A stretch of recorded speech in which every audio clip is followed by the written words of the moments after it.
진리를 알지니 진리가 너희를 자유케 한다라는 요한복음 8장 32절 말씀은 대부분 암기하고 있는 말씀이실 겁니다.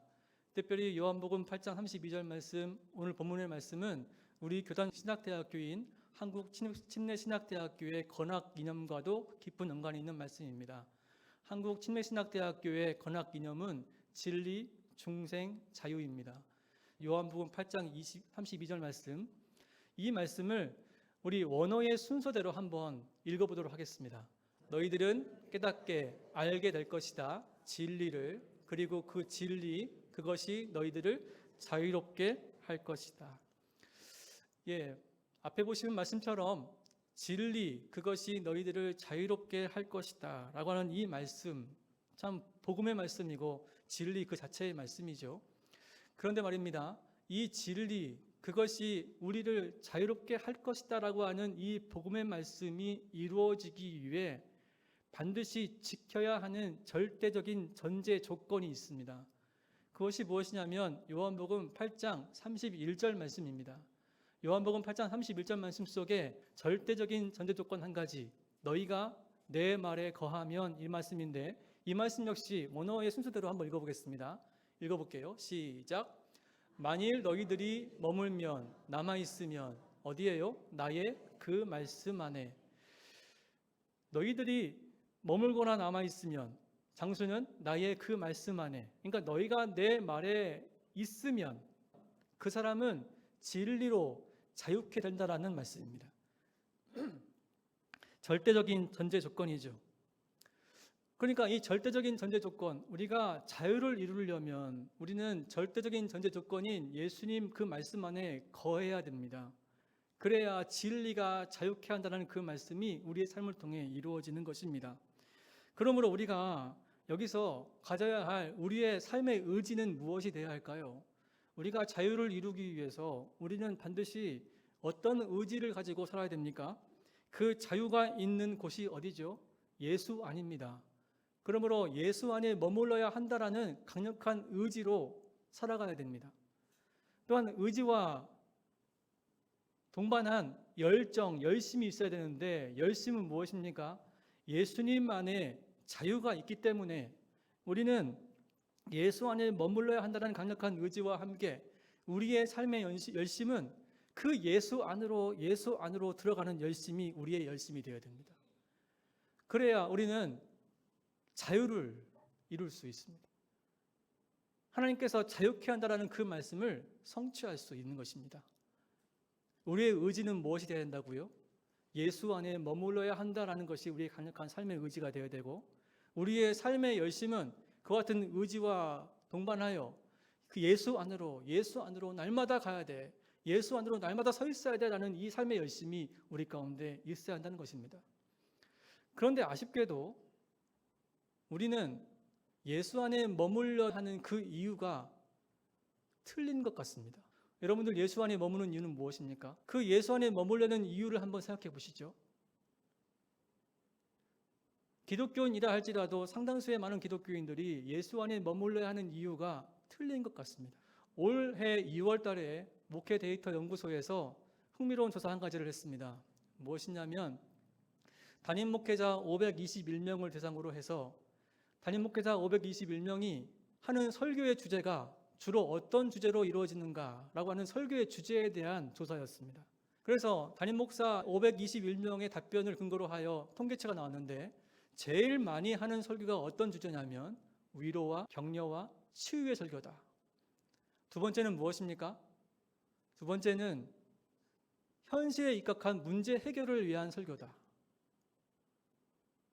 그러니까 첫 번째, 두 번째인 위로와 치유와 격려 혹은 현재 문제 해결을 위한 설교를 한다는 이 퍼센테이지가 60%가 넘습니다. 그러면서도 이와 같은 목회 현장에서 위로와 격려와 치유 그리고 현재 문제 해결을 위한 설교를 한다고 하는 521명의 목회자들께서 그럼에도 불구하고 내가 반드시 해야 하는 설교가 무엇이 되어야 하는가?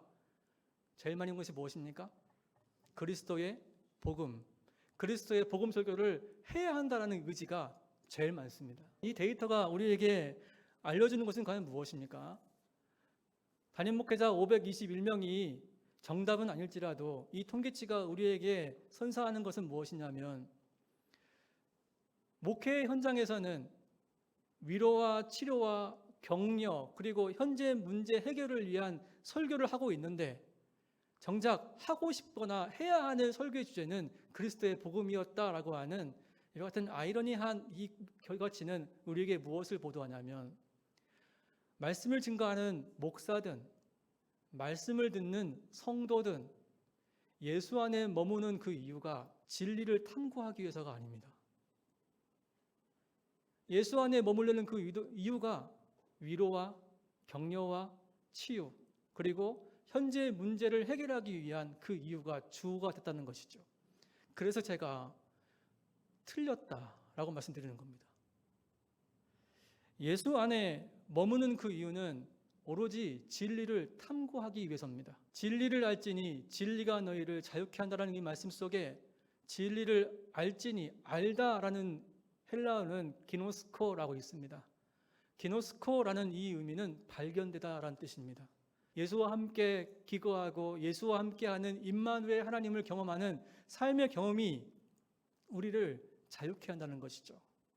그래서 우리가 예수 안에 머물러야 하는 그 근본적인 이유도 예수 그리스도의 그 진리를 발견하고 경험하기 위해서 머무는 것이지, 위로와 격려와 치유와 현재 문제 해결은 그것은 근본적인 이유가 될 수 없습니다. 그래서 틀린 겁니다. 예수 안에 머무는 그 이유가 진리를 탐구하고 진리를 발견하기 위해서입니다. 우리를 자유케 하는 것은 예수 그리스도의 복음입니다. 우리를 자유케 하는 것은 위로와 격려와 치유와 현실 문제 해결이 우리를 자유케 하는 것이 아닙니다. 그것은 부차적인 문제일 뿐이지. 이 시간 우리 말씀을 듣는 우리 모두가 삶 속에서 예수와 함께 거하는 그 삶 속에서 진리를 발견하고 진리를 탐구하고 진리를 경험하는 우리 모두가 되어지기를 소망합니다. 진리의 말씀은 달콤하기도 하고 오묘하기도 하지만, 반대로 진리의 말씀은 한약의 쓴맛처럼 쓰고 괴롭기도 합니다. 그러나 그 진리의 말씀의 맛이 어떤 맛일지라도 그 맛은 우리를 자유케 합니다. 오늘 본문 말씀, 진리를 알지니 진리가 너희를 자유케 한다라는 예수 그리스도의 복음의 말씀이 있는 요한복음 8장의 이 상황의 결말이 어떻게 끝납니까? 요한복음 8장 59절 말씀을 읽어볼까요? 같이 읽어보겠습니다. 그들이 돌을 들어 치려 하거늘 예수께서 숨어 성전에서 나가시니라. 여기에서 그들은 누굽니까? 그들은 요한복음 8장 32절 말씀, 오늘 본문 말씀을 듣고 있는 청중들입니다. 근데 그 청중들이 진리의 말씀을 들었음에도 불구하고 돌을 들어서 예수님께 던지려고 합니다. 여러분, 이와 같은 반응이 왜 나올까요? 진리의 말씀을 들었는데 자유를 이루기는커녕 오히려 그 진리 그 자체이신 예수를 죽이려고 돌을 들어 치려 합니다. 여러분, 왜 이런 현상이 일어날까요? 요한복음 8장 31절 말씀에 나와 있는 절대적인 전제 조건 무엇입니까? 너희가 내 말에 거하면, 너희들이 나의 그 말에 머물러 있으면이라는 이 절대 조건, 이 전제 조건이 왜곡되어지거나 상실되어진 것이죠. 여러분, 여기에 그들이 말입니다. 그들은 이 말씀을 들었습니다. 이 말씀을 듣는 그들은 누굴까요? 요한복음 8장 31절 말씀 보시게 되면 거기에 이렇게 나옵니다. 예수께서 자기를 믿는 유대인들에게 라고 나와요. 그러니까 예수께서 자기를 믿는, 예수를 믿는 유대인들입니다. 예수를 믿는 유대인들이 진리를 알지니 진리가 너희를 자유케 한다는 그 말씀을 듣고 예수를 믿는 유대인들이 오히려 예수를 돌을 들어 치려 죽이려 합니다. 요한복음 8장의 말씀 보시게 되면 요한복음 8장의 서두가 지난주 말씀과 같이 음행 중에 잡혀온 여인, 그 여인에게 예수님께서 자유를 선포하십니다. 자유를 선포해서 그 여인이 자유를 이루어 갑니다. 그 이후에 예수님께서는 두 가지의 설교를 하십니다. 첫 번째 설교는 나는 세상의 빛이다 라는 설교와 두 번째 설교는 나는 이제 하늘로 올라간다라고 하는 부활 승천 예고를 하는 가르침을 하십니다. 이 두 가지의 설교를 듣고 그 말씀을 들은 유대인들 중에 상당수가 예수님을 믿게 되었습니다. 그 예수를 믿는 사람들이 오늘 본문 말씀인 진리를 알지니 진리가 너희를 자유케 하다는 이 말씀을 듣고 자유를 이루기는커녕 오히려 예수님을 죽이려 합니다. 여러분, 왜 유대인들이 요한복음 8장 32절 말씀을 듣고 왜 죽이려 했을까요? 절대적인 전제 조건, 예수 안에 머물러 있지 않기 때문입니다.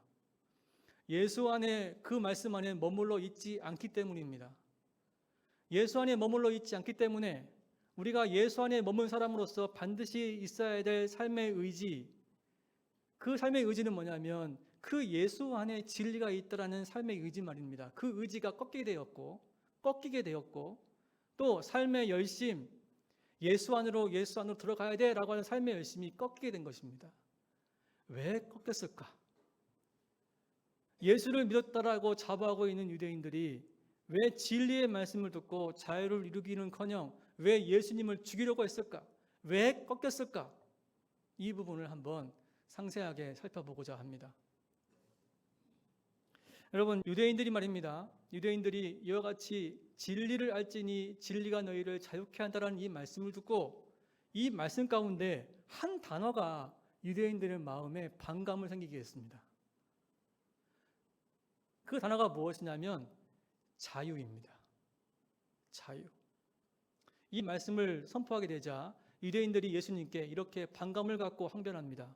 우리는 아브라함의 자손인데 한 번도 인생 가운데에서 종으로서 산 적이 없는데 이미 자유를 누리고 있는 우리에게 왜 자유케 된다고 말합니까? 이것은 우리를 종으로 취급하는 거 아닙니까? 라고 하는 자유에 대해서 잘못 이해하고 있는 것이죠. 자유가 과연 무엇입니까? 라고 물으면 100이면 100 모릅니다 할 겁니다. 왜? 지금도 자유를 정의할 수가 없습니다. 자유가 무엇입니까? 스스로 자자에 말미암는 유자가 있습니다. 스스로 자자에 말미암는 유자가 쓰여진 이 자유라는 이 개념은 최초 사용한 사람은 일본인입니다. 나카무라 마사히로라고 하는 문학가였습니다. 영어의 freedom, liberty라고 하는 이 영어 단어를 최초로 한자로 번역한 사람이 이 사람이에요. 근데 이 자유라는 개념을 도출하기 위해서 우리가 반드시 살펴봐야 할 인물 한 명은 누구냐면 예수님의 공생의 시절과 동시대를 살아냈던 로마의 역사학자 리비우스를 살펴봐야 됩니다. 로마의 역사학자 리비우스라는 사람이 있는데 이 리비우스라는 사람이 자유라는 개념을 최초로 사용했거든요. 로마의 마지막 폭군이었던 타르퀴니우스라는 마지막 폭군이 있지 않습니까? 이 타르퀴니우스라는 로마의 마지막 폭군 그 이후로 로마에 공화정이 등장했습니다. 민주주의의 어떤 요체를 할 수 있는 공화정 말입니다. 근데 이 타르퀴니우스라는 이 로마의 마지막 폭군으로부터 공화정이라는 민주주의 어떤 자유라는 개념이 도출되기까지 무엇이 필요했냐면 당시 로마 국민들이 조정하고 절제하고 인내하고 또 성숙한 리더십을 갖기 위해서 성숙한 리더십이 등장하기까지 인내했던 이 모든 세월이 있었기 때문에 자유를 이루었다라고 말합니다. 그러니까 자유를 이루기 위해서 몇 가지 요소가 필요한데 조정, 절제, 인내, 성숙한 리더십이 필요하다고 그렇게 최초로 자유의 요소를 얘기했습니다. 여러분, 이 스스로 자자와 말미암는 유자를 쓰는 나카무라 마사히로라는 사람이 쓴 이 자유라는 개념 역시나 열매 맺다라는 뜻입니다. 이 두 가지 이론을 통해서 우리가 도출할 수 있는 것은 자유는 누리는 것이 아니라 자유는 이루어지는 것입니다. 그래야 오늘 본문 말씀이 해석됩니다. 많은 유대인들은 예수님께서 진리가 너희를 자유케 한다라고 했을 때 많은 유대인들은 자유를 누리고 있는데 이미 아브라함 자손으로서 자유를 누리고 있는데 왜 우리를 종으로 취급하느냐? 그들의 이해는 자유를 누리는 것으로 이해했습니다. 자유는 이루어지는 것입니다. 성경 말씀도 이를 증명합니다. 갈라디아서 5장 1절 말씀을 같이 읽겠습니다. 그리스도께서 우리를 자유롭게 하려고 자유를 주셨으니 그러므로 굳건하게 서서 다시는 종의 멍에를 매지 말라. 여러분, 자유가 뭐라고요? 자유는 하나님께서 우리에게 주시는 겁니다. 하나님께서 우리에게 주시는 것인데 이 자유가 왜곡 내지 소멸되는 경우가 있습니다.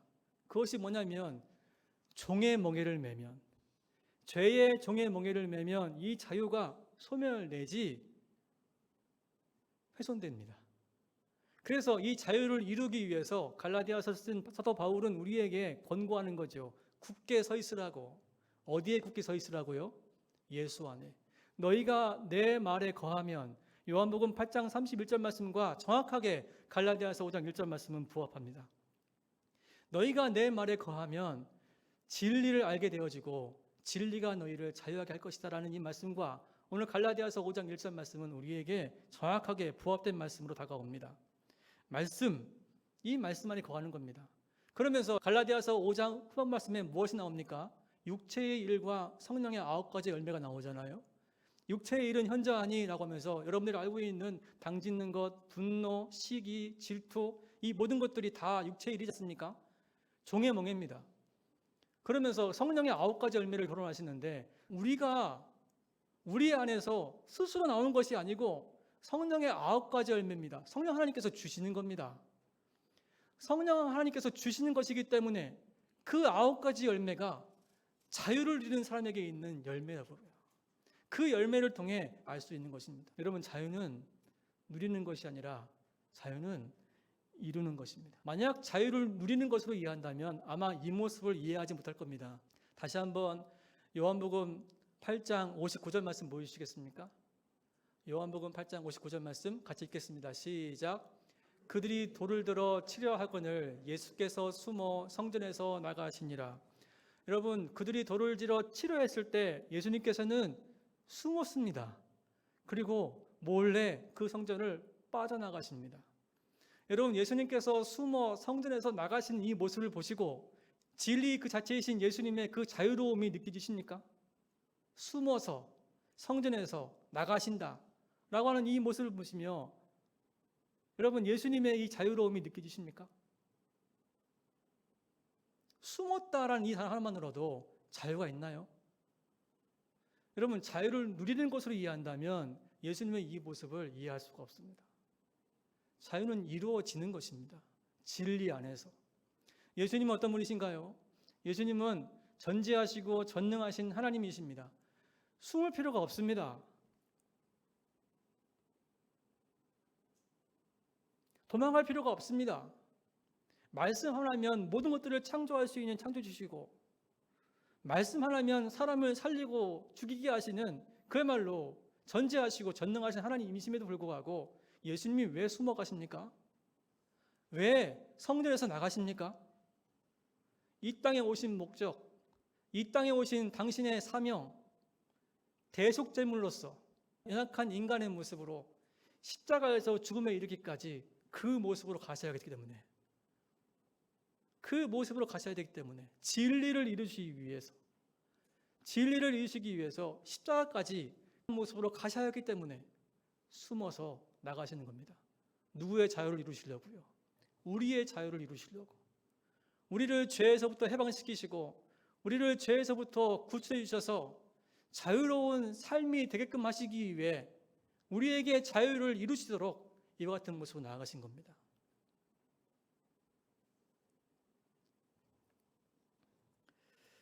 유대인들은 이미 자신들이 자유를 누리고 있는데 왜 우리를 종으로 취급하느냐 하면서 예수님께 나아갑니다. 그러면서 그들이 한 말이 이거였습니다. 나는 아브라함의 자손이거늘 어찌하여 저를 종이라 말씀하십니까? 예수님께서는 그들에게 또 이와 같이 말씀하십니다. 네가 아브라함의 자손이면 아브라함의 자손답게 삶을 살아야 된다. 아브라함이 행한 것을 너희들도 행하여야만 너희들이 아브라함의 자손이라 할 수 있을 것이다 라고 말씀하십니다. 여러분, 아브라함은 어떤 삶을 살았습니까? 또 이 말씀과 함께 반감을 가지고 있는 유대인들의 마음에 기름을 붓는 말씀하셔요. 그게 무엇이냐면 바로 요한복음 8장 56절 말씀인데요. 같이 읽겠습니다. 시작. 너희 조상 아브라함은 나의 때 볼 것을 즐거워하다가 보고 기뻐하였느니라. 이 말씀을 듣고 반감을 갖고 있었던 유대인들이 그 막 반감의 불에 기름을 부었습니다. 아브라함이 나의 때를 봤다. 이 나의 때는 누굽니까? 예수 그리스도, 당신의 때를 말하는 거 아니에요? 그러면서 당신 나이가 젊은데 어떻게 아브라함을 봤다고 할 수 있느냐라고 하면서 손가락질을 하며 예수님께 돌을 던지려 합니다. 예수님은 너희 조상 아브라함은 나의 때 볼 것을 즐거워하다가 보고 기뻐하였느니라 라고 말씀하십니다. 아브라함이 예수님의 때를 보았습니까? 창세기 22장 17절 18절 말씀을 읽겠습니다. 내가 내게 큰 복을 주고 내 씨가 크게 번성하여 하늘의 별과 같고 바닷가의 모래와 같게 하리니 내 씨가 그 대적의 성문을 차지하리라. 또 내 씨로 말미암아 천하 만민이 복을 받으리니 이는 네가 나의 말을 준행하였느니라 하셨다 하니라. 창세기 22장 말씀 가장 유명한 말씀이시죠. 아브라함과 하나님께서 언약을 해주십니다. 어떤 언약을 해주시냐면 내 씨를 번성하게 해서 하늘의 별과 같이 바다의 모래와 같이 번성케 할 것이다 라고 하는 언약을 해주십니다. 이 말씀이 언제 이루어진 말씀이냐면 여러분들이 다 알고 있는 하나밖에 없는 이삭을 모리아산에서 번제로 드리는 상황입니다. 이삭을 번제로 드리기 위해서 칼로 내려치려는 순간 천사가 등장해서 멈춰 하지 않습니까? 그러면서 여호와 이레 하나님을 말씀해 주시고 그 이후에 하셨던 언약의 말씀이세요. 내 씨를 번성하게 하는데 하늘의 별과 같이 바다의 모래같이 그렇게 번성케 할 것이다라고 하는 언약을 해주십니다. 이 언약의 말씀을 아브라함은 누렸죠. 이삭을 통해서 말이에요. 그래서 천하 만민 복의 근원이 되는 겁니다. 근데 그 이후의 말씀 18절 말씀 보시면 내 씨로 말미암아 천하 만민이 복을 받으리니 내 씨로 말미암아 천하 만민이 복을 받는다. 그 씨는 누구를 예표하는 겁니까? 예수 그리스도. 믿음은 바라는 것들의 실상이요 보이지 않는 뜻에게 증거라 했는데 아브라함의 믿음은 이 믿음이었습니다. 내 씨로 말미암아 천하 만민이 복을 받는다. 앞으로 오실 메시아, 그 메시아가 천하 만민에게 복을 주시는 사람이다 라고 하는 하나님께서 가지고 계시는 비밀스러운 비밀을 아브라함에게만 말씀해 주셨어요. 그러니까 예수를 본 거죠. 예수를 보고 예수를 기대하고 예수와 함께 소망을 품고 했던 그 나날을 보냈습니다. 그야말로 진리 안에서 자유를 이루어가는 삶을 아브라함은 우리에게 보여주었고 그것이 바로 복의 근원된 아브라함의 모습이었습니다. 그와 같은 삶을 살라는 겁니다. 유대인들에게도. 아브라함이 이와 같은 삶을 살아냈으니 너희들이 아버지라 일컫는 이 아브라함의 장애를 너희들도 살아내야 된다는 겁니다. 그러면서 창세기 22장 18절 맨 마지막 부분 보시면 이는 네가 나의 말을 준행하였으니라 하셨다 하니라. 여러분 이 말씀과 오늘 요한복음 8장 32절에 정확하게 절대적인 전제 조건이 되어지는 요한복음 8장 31절 말씀 속 너희가 내 말에 거하면 이라는 말씀과 정확하게 부합합니다. 아브라함은 늘 여호와 우리 하나님의 말씀에 거했습니다. 그래서 참다운 자유를 이루어가는 삶을 몸소 우리에게 보여주었습니다. 그것이 우리의 믿음의 조상 아브라함의 모습이고 아브라함의 자손이면 그와 같은 삶을 살아내는 사람이야 아브라함의 자손이라고 할 수 있다라고 지금 유대인들에게 말하고 있는 겁니다. 이와 더불어 아브라함이 죽고 난 이후에 이삭에게 네 아버지 아브라함은 이런 사람이야 라고 하는 여호와 하나님의 평가가 되는 말씀이 있는데 창세기 26장 5절 말씀을 같이 읽겠습니다. 시작. 이는 아브라함이 내 말을 순종하고 내 명령과 내 계명과 내 율례와 내 법도를 지켰음이라 하시니라. 아멘. 이것은 여호와 하나님께서 그 아들 이삭에게 하는 말입니다. 네 아버지는 이런 사람이기 때문에 너도 이와 같은 삶을 살아야 아브라함을 아버지라 할 수 있다는 거죠. 어떤 삶입니까? 내 말을 순종하고 내 명령과 내 계명과 내 율례와 내 법도를 지켰다. 요한복음 8장 31절 말씀 절대적인 전제 조건 한 가지 너희가 내 말에 거하면 이라는 말씀과 정확하게 100% 부합합니다. 바로 그 말씀만이 그 너희가 내 말에 거하는 아브라함이 몸소 보여주신 이 삶이 진정한 자유를 이루게 하는 것입니다. 여러분들 삶 가운데 억압되어 있거나 묶여 있거나 해결되지 않는 문제들이 무엇이 있습니까? 복음이 해결할 수 있습니다. 복음이 그것을 치유할 수 있습니다. 복음이 모든 문제, 마음 가운데 위로, 마음 가운데 격려, 모든 것들의 원천이 복음이기 때문에 복음이 모든 것들을 다 해결해 주십니다.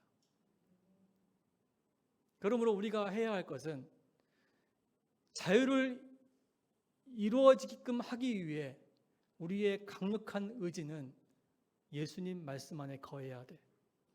우리의 강력한 열심은 예수님 안에 진리의 말씀이 있기 때문에 예수 안으로 늘 걸어가야 돼. 이와 같은 삶의 열심으로 살아내는 우리 모두가 되어지기를 소망합니다. 우리 교회 어른이신 김사철 장로님께서 항상 저에게 매 주마다 좋은 글을 보내주십니다. 어제 그 글을 읽다가 너무 이 설교와 부합하는 내용이 있어서 김사철 장로님의 허락하에 일부 부분을 발췌하겠습니다. 잘 들어보십시오.